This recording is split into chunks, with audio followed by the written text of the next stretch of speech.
And I think we'll all agree that many of these changes are here to stay.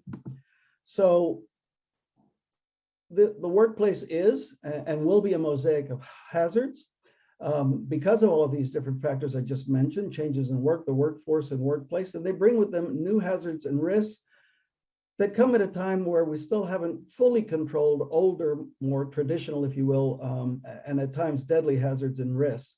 And a lot of this is also modulated by phenomena that are outside the workplace, of which, for example, climate change is becoming increasingly evident that things like climate change are affecting workforces, putting some workers at greater risk than others.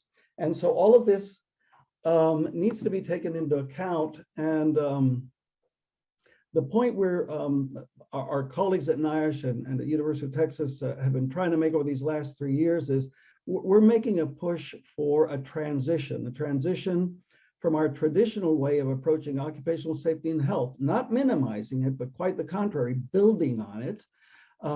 This traditional approach that recognized hazards in the workplace and had the mission of eliminating associated risk, towards transitioning, as I was saying, towards a more comprehensive view of the burden of work and work-related adverse effects. What's becoming clear is that work-related burden is much more than just hazards in the workplace, and that there are multiple domains of this burden that are reflected in characteristics inherent to individual workers and their immediate surroundings, both inside and outside the workplace, including their family, their community, obviously their employers, and society in general. And this brings us to the need to adopt a broader view of work-relatedness of disease and injury, distinguishing between what we have traditionally referred to as occupational injury and illness, that means injury and illness that arises causally from the workplace, to a broader concept of work-related injury and illness that allows for illness and injury to be work-related or not work-related, but nonetheless reciprocally related to the workplace or having consequences with that. It's also becoming evident that our working life over the pandemic is also changing. We're moving from an era of possibly few long stable jobs to one S worker may go through many, many jobs by the time they reach the age of retirement, on average anywhere from 12 to 15. And there's got to be a consequence to these periods of employment, unemployment, differences and hazards depending on the job that one has, probably cumulatively. And so there's an increased need for emphasizing the impact of all of these exposures over the entire working life continuum.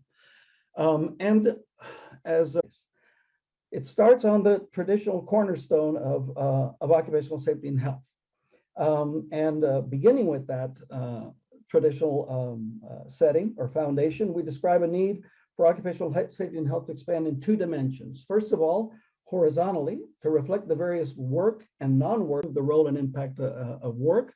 In many ways, having occupational safety and health stop at the factory fence is a bit reductionist, and it's also artificial because many of the most prevalent significant health conditions of workers are not caused solely by workplace hazards. There are many stress-related conditions that arise outside the workplace, but nonetheless have an impact on work. And so separation of work